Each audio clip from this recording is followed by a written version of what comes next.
এই চাঁদাবাজদের বিরুদ্ধে, এই সন্ত্রাসীদের বিরুদ্ধে,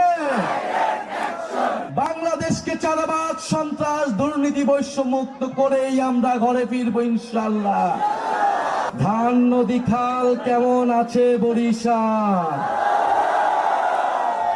প্রিয় সংগ্রামী বরিশালবাসী, শেরে বাংলার উত্তরসূরি যোগেন মণ্ডলের উত্তরাধিকার জীবনানন্দের রূপসী বাংলার বরিশাল, রক্তিম শুভেচ্ছা এবং সালাম গ্রহণ করবেন। সংগ্রামী বরিশালবাসী, মোরা দেশ গড়তে জুলাই পদযাত্রা আরম্ভ করছি। আপনারা মগলেগা দোয়া করবেন, আমনে গো মোরা সব সময় কাছে চাই। সংগ্রামী বরিশালবাসী, দেশ গড়তে জুলাই পদযাত্রায় আমরা এসেছি সেই ঐতিহাসিক বরিশালে, সেই সংগ্রামের বরিশালে, সেই প্রতিশোধের বরিশালে, যেই বরিশালে জন্ম নিয়েছিলেন বাংলাদেশের অন্যতম স্থপতি, বাংলাদেশের রূপকার, যেমন একজন নেতা যিনি বাঙালি মুসলমান সমাজকে 100 বছর এগিয়ে দিয়েছিলেন, সেই শেরে বাংলার ভূমিতে আজকে দাঁড়িয়ে আমরা কথা বলছি। প্রিয় সংগ্রামী বন্ধুগণ, প্রিয় সংগ্রামী বন্ধুগণ, আজকে বক্তব্যের শুরুতেই শেরে বাংলার কথা বলতে হয়, কারণ শেরে বাংলা ফজলুল হককে আমরা মনে প্রাণে ধারণ করি। শেরে বাংলা ফজলুল হক ছিলেন সেই নেতা যিনি বাংলার কৃষক প্রজাকে ঐক্যবদ্ধ করেছিলেন, জমিদারি ব্যবস্থার বিরুদ্ধে লড়াই করেছিলেন, লাহোর প্রস্তাবের মাধ্যমে পুরো উপমহাদেশের মুসলমানদের সমস্যার সমাধান দেখিয়েছিলেন। প্রিয় সংগ্রামী বন্ধুগণ, জাতীয় নাগরিক পার্টি গণ অভ্যুত্থানের নেতৃবৃন্দ আমরা সেই শেরে বাংলা ফজলুল হকের উত্তরসূরি। শেরে বাংলা ফজলুল হক কৃষক প্রজাদেরকে ঐক্যবদ্ধ করেছিলেন, কৃষক প্রজার জমির অধিকার নিশ্চিত করেছিলেন, কৃষক প্রজার মর্যাদা এবং অধিকারে জমিদারি ব্যবস্থার বিলোপ ঘোষণা করেছিলেন। আমরা জাতীয় নাগরিক পার্টি, আমরা জুলাই গণ অভ্যুত্থানে নাগরিকের অধিকার এবং মর্যাদা রক্ষার জন্য ফ্যাসিবাদী ব্যবস্থার বিলোপ ঘোষণা করেছি।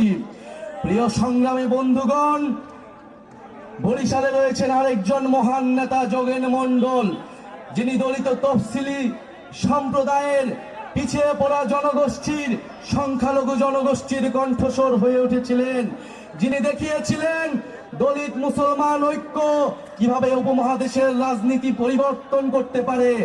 বাংলাদেশের বর্তমান সমসাময়িক, উপমহাদেশের বর্তমান সমসাময়িক রাজনীতিতে শেরে বাংলা এবং যোগেন মণ্ডলের রাজনীতি অনুসরণীয়, বরিশালের রাজনীতি অনুসরণীয়। তাই আজকে আমরা এসেছি বরিশালে জুলাই গণ অভ্যুত্থানের বার্তা নিয়ে। প্রিয় সংগ্রামী বন্ধুগণ, আমরা জানি এই গণ অভ্যুত্থানে বরিশাল অসীম সাহসিকতার প্রতিচ্ছবি হয়ে উঠেছিল। 16ই জুলাই যখন আবু সাইদ মারা যায়, 16ই জুলাই বরিশালের বিপ্লবী ছাত্র সমাজ ছাত্রলীগকে বিতাড়িত করেছিল। আমরা এই বরিশালে দেখেছিলাম শেখ হাসিনার ফ্যাসিস্ট বাহিনী কিভাবে শাড়ি লুঙ্গি পরে গ্রাম থেকে পালিয়ে যেতে হয়েছিল। প্রিয় সংগ্রামী বরিশালবাসী, সেই রক্তের কথা, সেই সংগ্রামের কথা আমরা আজও ভুলিনি। প্রিয় বরিশালবাসী, জুলাই গণ অভ্যুত্থানের আজ 1 বছরের দ্বার প্রান্তে, আজ সেই ঐতিহাসিক 15 জুলাই, যেই 15 জুলাই বাংলার নারীরা, বাংলার ছাত্রীরা রাজপথে নেমে এসেছিল শেখ হাসিনার রাজাকারের বিরুদ্ধে, বিভাজনের রাজনীতির বিরুদ্ধে, বাংলাদেশের জনগণকে ঐক্যবদ্ধ করেছিল ফ্যাসিবাদের বিরুদ্ধে।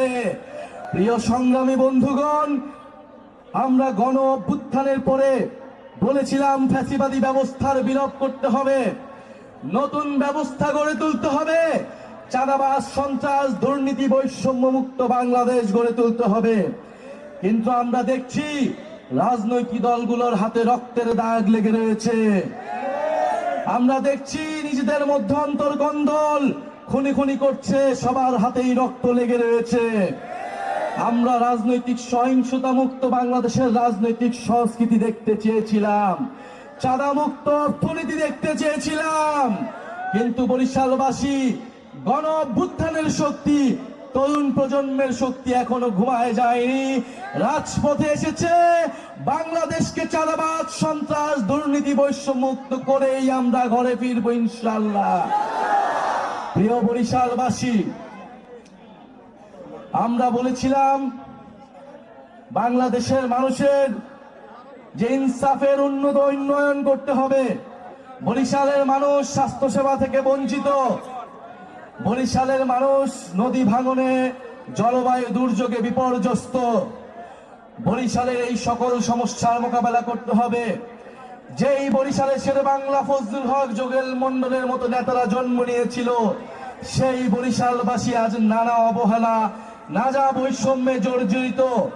জাতীয় নাগরিক পার্টি আজকে আপনাদের কাছে এসেছে নতুন দিনের বার্তা নিয়ে, নতুন রাজনীতির বার্তা নিয়ে। শেরেবাংলা, ফজলুল হক এবং যোগেন মন্ডলের রাজনীতির পুনরুত্থান ঘটাবে জাতীয় নাগরিক পার্টি। গণ অভ্যুত্থানের নেতৃত্ব, বরিশালের প্রতিটি সন্তান আরেকজন শেরেবাংলা হয়ে জন্ম নেবে ইনশাআল্লাহ।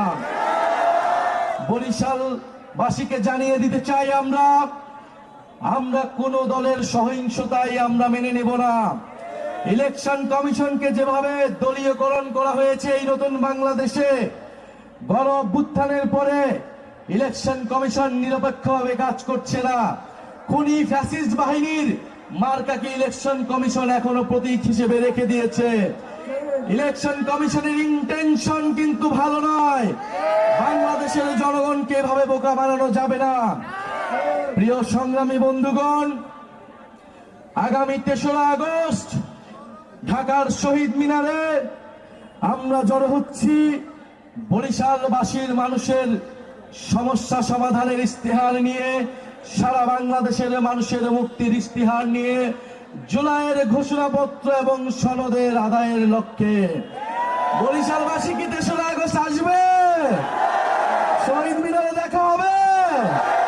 ক্ষমতা না জনতা, ইয়া পোষণা সংগ্রাম, দালালি না রাজপথ, এই গোলামি না আজাদি, দিল্লি না ঢাকা, পিন্ডি না ঢাকা, ক্ষমতা না জনতা, অ্যাকশন টু অ্যাকশন, চাঁদাবাজদের বিরুদ্ধে, এই সন্ত্রাসীদের বিরুদ্ধে। প্রিয় বরিশালবাসী, আপনাদের ডাইরেক্ট অ্যাকশন, এনসিপির ডাইরেক্ট অ্যাকশন চলমান রাখতে হবে ইনশাআল্লাহ। জাতীয় নাগরিক পার্টি রাজপথে নেমেছে। কোনো হুমকি ধামকি, বাধা বিপত্তি দিয়ে এই গণজোয়ার থামানো যাবে না। প্রত্যেকটি জেলায়, উপজেলায় জাতীয় নাগরিক পার্টি এবং তরুণদের পক্ষে গণজোয়ার তৈরি হয়েছে। এই জোয়ার রুখবে কারো সাধ্য নাই। প্রিয় সংগ্রামী বন্ধুগণ, প্রিয় বরিশালবাসী, প্রিয় বরিশালের ছাত্র তরুণ, প্রিয় বরিশালের নারী সমাজ, আপনাদেরকে শুধু সাহস নিয়ে দাঁড়িয়ে থাকতে হবে। জনগণ আমাদের সাথে আছে। আমরা বলেছি স্পষ্টভাবে, 5ই আগস্ট আমাদের লক্ষ্য ছিল গণভবন, এবারে আমাদের লক্ষ্য হচ্ছে সংসদ ভবন।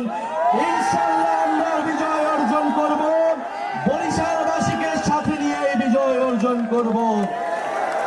ইনকিলাব, ইনকিলাব।